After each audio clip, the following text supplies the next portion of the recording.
আকাশবাণী খবর পড়ছি অর্ক সেন। প্রথমে বিশেষ বিশেষ খবর।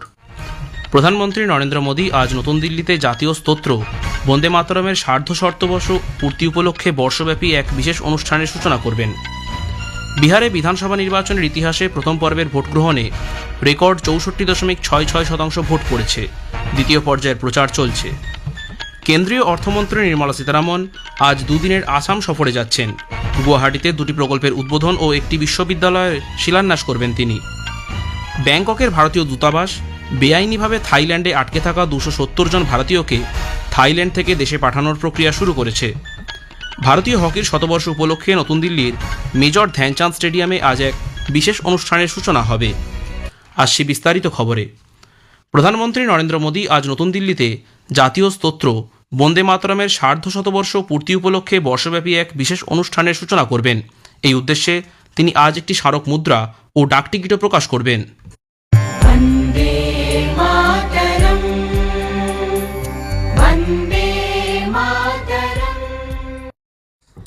সমাজ মাধ্যমের এক বার্তায় প্রধানমন্ত্রী এই স্তোত্রকে এক উদাত্ত আহ্বান বলে বর্ণনা করে বলেন, প্রজন্মের পর প্রজন্ম এর মাধ্যমে অনুপ্রাণিত হয়েছে এবং দেশপ্রেমের চেতনা ভারত জুড়ে জাগ্রত করতে সাহায্য করেছে।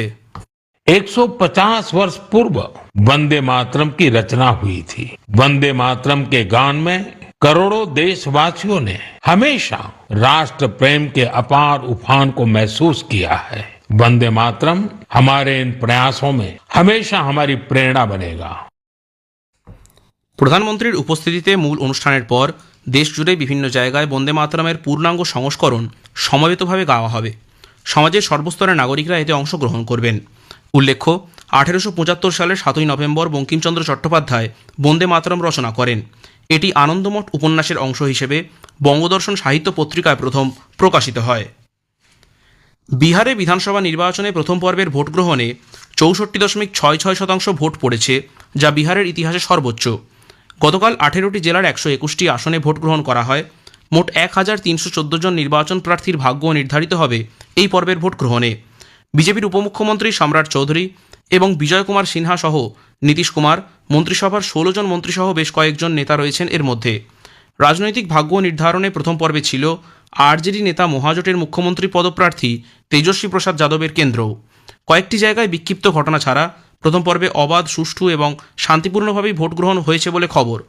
লখিসরাই জেলায় পোলিং বুথের কাছে উপমুখ্যমন্ত্রী ও বিজেপি প্রার্থী বিজয় কুমার সিনহার ওপর হামলা চালানো হয় বলে অভিযোগ।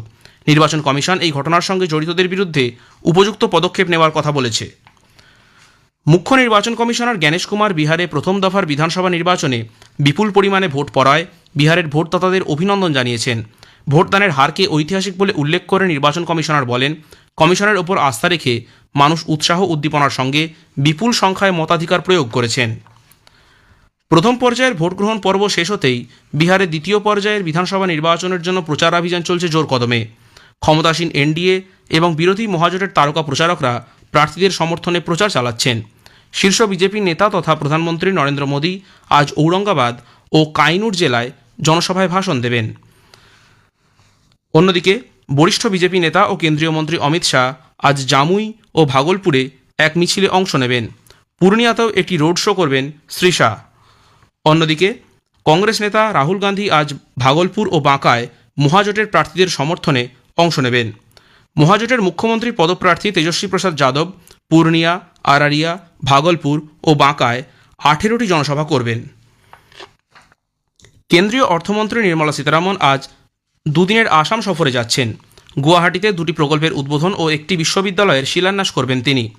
নদী অববাহিকা উন্নয়ন প্রকল্প, গুয়াহাটি গেটওয়ে টার্মিনাল ও মারিগাঁও জেলার জাগি রোড সেমিকন্ডাক্টর উৎপাদন প্রকল্পের উদ্বোধন করবেন অর্থমন্ত্রী। পাশাপাশি তিনি শহীদ কনকলতা বড়ুয়া স্টেট ইউনিভার্সিটির শিলান্যাসও করবেন। কেন্দ্রীয় অর্থমন্ত্রী নির্মলা সীতারামন বলেছেন, সরকার খুচরো বিক্রেতাদের ফিউচার ও অপশন পদ্ধতিতে ব্যবসা বাণিজ্য করায় বাধা দিতে পারে না। এই পদ্ধতিতে টাকা লোকসানের ঝুঁকি নিয়ে অবশ্যই সতর্ক করবে সরকার। তিনি আরও বলেন, সরকার 2014 সাল থেকে প্রচুর যুগান্তকারী সংস্কার পদক্ষেপ গ্রহণ করেছে, যাতে বিভিন্ন নীতি প্রণয়নকে বিনিয়োগকে উৎসাহিত করা যায়। পাশাপাশি ঝুঁকি কিভাবে কমানো যায় সে নিয়েও গতকাল মুম্বাইয়ের দাদর স্টেট ব্যাংকের ব্যাংকিং ও অর্থনীতি বিষয়ক দ্বাদশ সম্মেলনে আলোচনা করেন। শ্রীমতী সীতারামন বলেন, ভারতে বিশ্বমানের একটি বৃহৎ ব্যাংকের প্রয়োজন, এর জন্য প্রয়োজনীয় উদ্যোগ শুরু হয়েছে। তিনি ব্যাংকিং ক্ষেত্র থেকে যাতে সহজেই ঋণ পাওয়া যায় তার জন্য সংশ্লিষ্ট সকলকে সক্রিয় হওয়ার আহ্বান জানান। উন্নয়নের গতিবৃদ্ধির জন্য উৎপাদনশীল ক্ষেত্রে যাতে বেশি ঋণ পাওয়া যায় তার ব্যবস্থা নিতে হবে বলে জানান Shrimati Sitharaman. Even when technology wasn't available, you made big waves because of the way in which your banking operations were people driven, customer driven, your staff driven. I think that emphasis on person to person contact, and there of course, since I come from the south, I will say language is an important way in which you communicate with your customers. Even if they're proficient in Hindi or English, I think it gives a nice touch. We Indians are known to go abroad and say few words in French and few words in Spanish or few words in Japanese because we want to please the host. It is basic etiquette. মন্ত্রী বলেন, পণ্য ও পরিষেবা কর জিএসটির হার কমানোর ফলে বিভিন্ন পণ্যের চাহিদা বৃদ্ধি পাবে যা বিনিয়োগকে উৎসাহিত করবে। সরকার প্রত্যক্ষ সুবিধা হস্তান্তর ডিবিটির মাধ্যমে 4 লক্ষ কোটি টাকারও বেশি সাশ্রয় করেছে।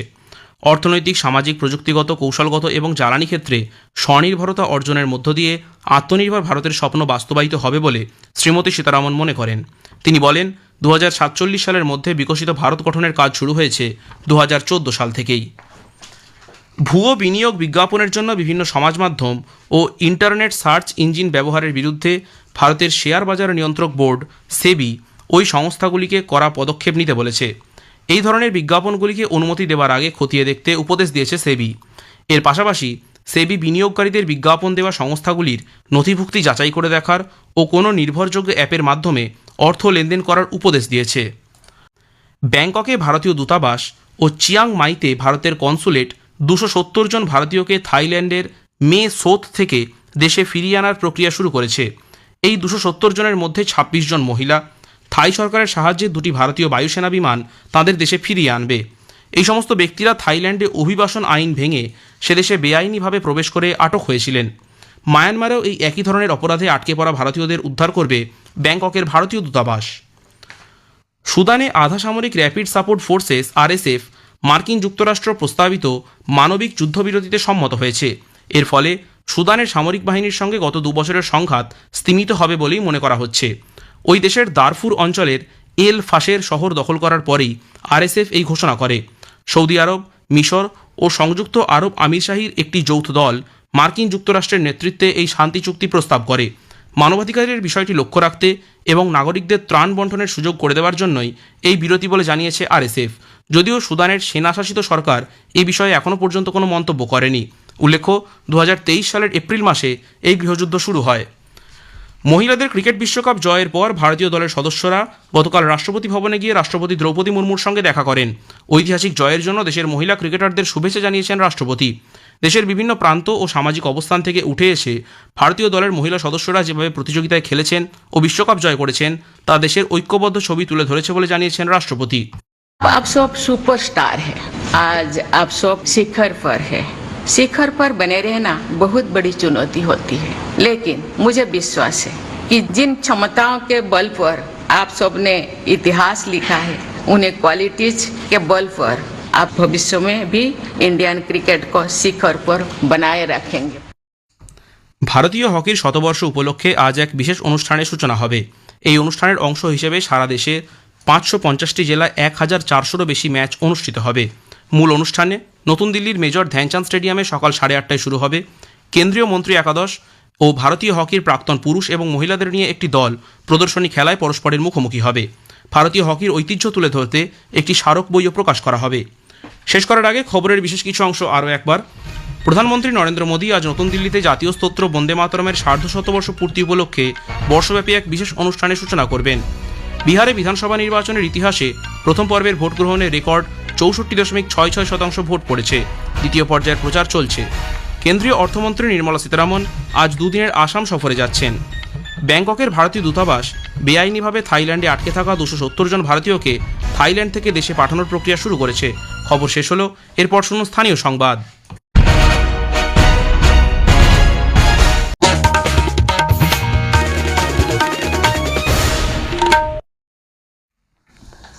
আকাশবাণী কলকাতা, স্থানীয় সংবাদ পড়ছি সুদীপ বসু। প্রথমে বিশেষ খবর। জাতীয় স্তোত্র বন্দে মাতরমের 150তম বর্ষপূর্তি উপলক্ষে আজ সারা দেশের সঙ্গে রাজ্যেও নানা অনুষ্ঠানের আয়োজন করা হয়েছে। উত্তরবঙ্গের 4 জেলায় ভোটার তালিকার বিশেষ নিবিড় সংশোধন এসআইআর এর কাজ খতিয়ে দেখতে যাওয়া নির্বাচন কমিশনের প্রতিনিধি দলটি আজ জলপাইগুড়িতে বৈঠক করবে। এ রাজ্যে এসআইআর এর কাজকর্মে সন্তোষ প্রকাশ কমিশনের। স্কুল সার্ভিস কমিশনের শিক্ষক নিয়োগ পরীক্ষার রেজাল্ট প্রকাশিত হচ্ছে আজ। রাজ্যের বিদ্যালয়গুলিতে প্রার্থনা সঙ্গীত হিসেবে রাজ্য সঙ্গীত বাংলার মাটি বাংলার জল বাধ্যতামূলক করার নির্দেশিকায় মিশ্র প্রতিক্রিয়া শিক্ষক মহলে। শিশুদের মধ্যে অপুষ্টি এবং সুষম আহারের ঘাটতি পূরণে রাজ্য সরকার ফর্টিফাইড রাইস প্রকল্প শুরু করেছে। ভারতের বৃহত্তম আন্তর্জাতিক মানের হকি স্টেডিয়ামের উদ্বোধন হয়েছে কলকাতায়। আসছি বিস্তারিত সংবাদে। জাতীয় স্তোত্র বন্দে মাতরমের 150তম বর্ষপূর্তি উপলক্ষে দেশজুড়ে নানা অনুষ্ঠানের আয়োজন করা হয়েছে।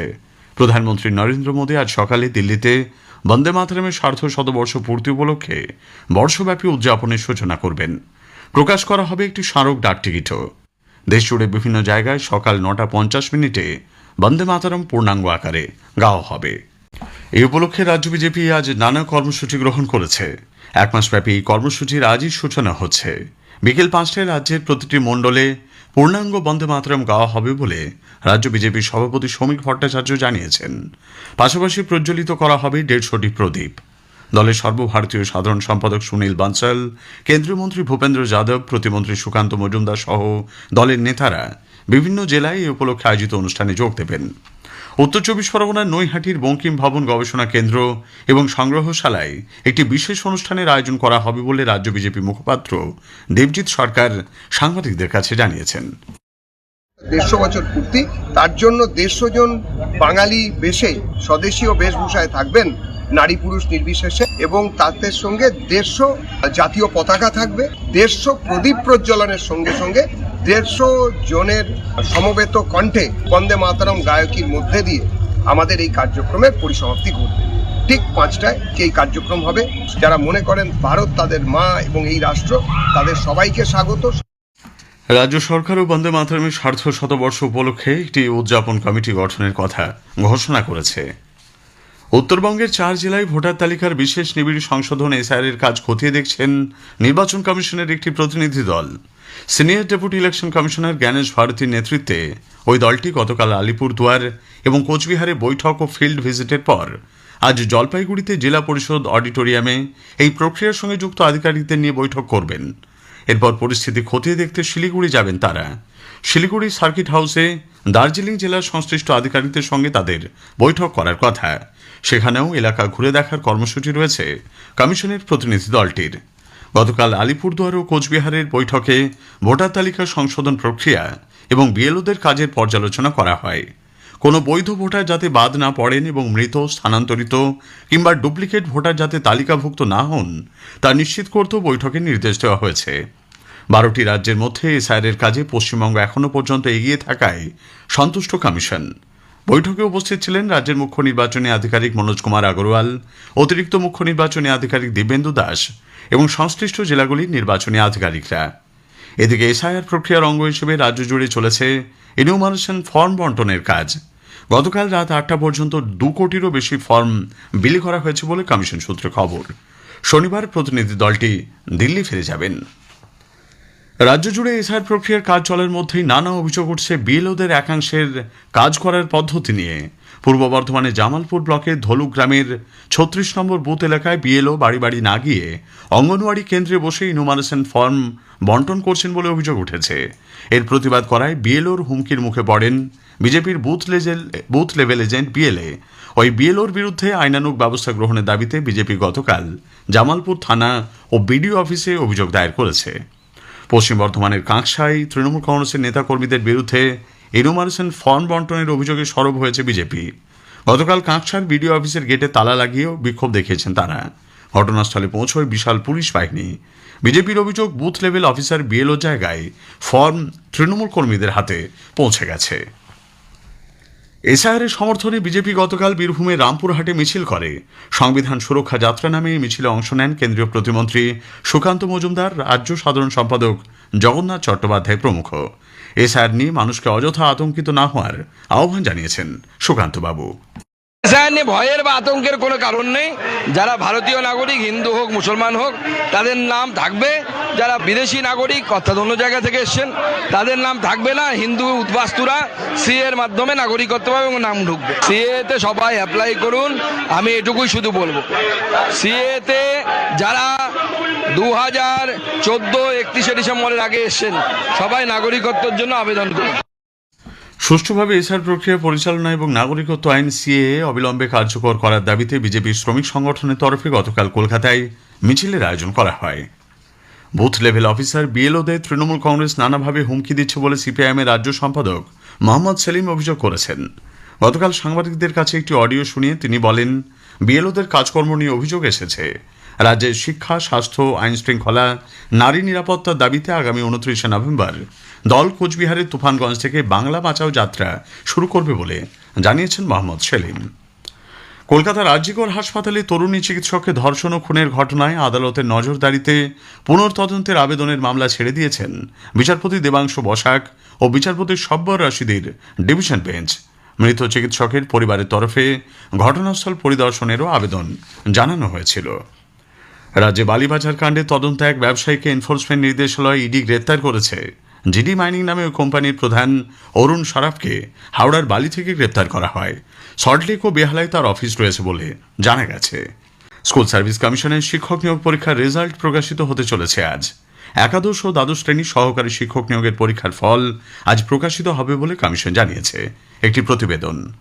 সুপ্রিম কোর্টের রায়ে চাকরি বাতিলের পর দীর্ঘ আইনি লড়াই, ক্ষোভ বিক্ষোভ আন্দোলনের পর শীর্ষ আদালতের নির্দেশে গত সেপ্টেম্বরে স্কুল সার্ভিস কমিশন শিক্ষক নিয়োগের পরীক্ষা নেয়। আজই ওই পরীক্ষার ফল প্রকাশ করা হবে বলে জানিয়েছে কমিশন। আজ একাদশ দ্বাদশ শ্রেণীর শিক্ষক নিয়োগের পরীক্ষার ফল প্রকাশ করা হবে। তথ্য যাচাই ও ইন্টারভিউ প্রক্রিয়া শুরু হওয়ার পর নবম দশমের ফল প্রকাশ করা হবে। একাদশ ও দ্বাদশে 12,514টি শূন্য পদের জন্য 2,29,497 জন পরীক্ষা দিয়েছিলেন। নবম দশমের 23,212টি শূন্য পদের জন্য পরীক্ষা দিয়েছিলেন 2,93,192 জন। চলতি বছরের ডিসেম্বরের মধ্যেই নিয়োগ প্রক্রিয়া শেষ করার নির্দেশ দিয়েছিল সুপ্রিম কোর্ট। কমিশনের তরফে জানা গেছে, নিয়োগ প্রক্রিয়া দ্রুত শেষ করতে নথি যাচাই করা হবে কেন্দ্রীয়ভাবে, কিন্তু প্রার্থীদের আঞ্চলিকভাবে ইন্টারভিউ দিতে হবে। এই পরীক্ষার ফলের ওপরই যোগ্য চাকরিহারা শিক্ষকদের ভবিষ্যৎ অনেকাংশেই নির্ভর করছে। এই প্রসঙ্গে যোগ্য শিক্ষকদের সংগঠনের তরফে মেহবুব মণ্ডল প্রশ্ন তুলেছেন, 2016 প্যানেলে থাকা যেসব যোগ্য শিক্ষকের নাম র্যাঙ্কে উঠবে না, তাদের ভবিষ্যৎ কি হবে? পুরো নিয়োগ প্রক্রিয়া স্বচ্ছভাবে সম্পন্ন করার জন্য সরকারের কাছে দাবি জানিয়েছেন তারা। আকাশবাণী সংবাদ, কলকাতা। রাজ্যের সরকারি ও সরকার পোষিত বিদ্যালয়ে প্রার্থনা সঙ্গীত হিসেবে রবীন্দ্রনাথ ঠাকুরের বাংলার মাটি বাংলার জল গানটি অনুমোদন করেছে শিক্ষা দপ্তর। গতকাল সামাজিক মাধ্যমে এই কথা জানিয়েছেন রাজ্যের শিক্ষামন্ত্রী ব্রাত্য বসু। উল্লেখ্য, এই গানটিকে রাজ্য সঙ্গীত হিসেবে আগেই স্বীকৃতি দিয়েছিল রাজ্য সরকার। রাজ্যের বিদ্যালয়গুলিতে প্রার্থনা সঙ্গীত হিসেবে রাজ্য সঙ্গীত বাংলার মাটি বাংলার জল কার্যকরী করতে যে বিজ্ঞপ্তি জারি হয়েছে সে বিষয়ে শিক্ষক সংগঠনগুলির মধ্যে প্রতিক্রিয়া পাওয়া গেছে। এবিটিএর সাধারণ সম্পাদক সুকুমার পাইন বিদ্যালয়ের শুরুতে ছাত্রছাত্রীদের দিয়ে বাধ্যতামূলকভাবে রাজ্য সঙ্গীত গাওয়ানোর ফরমান মধ্যশিক্ষা পর্ষদ কেন জারি করল সেই প্রশ্ন তুলেছেন। বঙ্গীয় শিক্ষক ও শিক্ষাকর্মী সমিতির সাধারণ সম্পাদক স্বপন মণ্ডল জাতীয় সঙ্গীত বাদ দিয়ে শুধু রাজ্য সঙ্গীত পরিবেশন করা যুক্তিযুক্ত হবে না বলেও মন্তব্য করেছেন। শিশুদের মধ্যে অপুষ্টি ও সুষম আহারের ঘাটতি পূরণে রাজ্য সরকার ফর্টিফাইড রাইস প্রকল্প শুরু করেছে।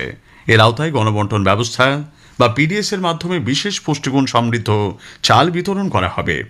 2025-26 এবং 2026-27 সালের খরিফ মরশুমের জন্য রাজ্যের খাদ্য দপ্তর ইতোমধ্যে স্থানীয় প্রস্তুতকারকদের কাছ থেকে এই ধরনের চাল সরবরাহের জন্য দরপত্র আহ্বান করেছে। ভারতের বৃহত্তম আন্তর্জাতিক মানের হকি স্টেডিয়াম গড়ে উঠেছে কলকাতায়। মুখ্যমন্ত্রী মমতা ব্যানার্জি গতকাল চলচ্চিত্র উৎসবের মঞ্চ থেকে 22,000 দর্শক আসন বিশিষ্ট এই স্টেডিয়ামের উদ্বোধন করেন।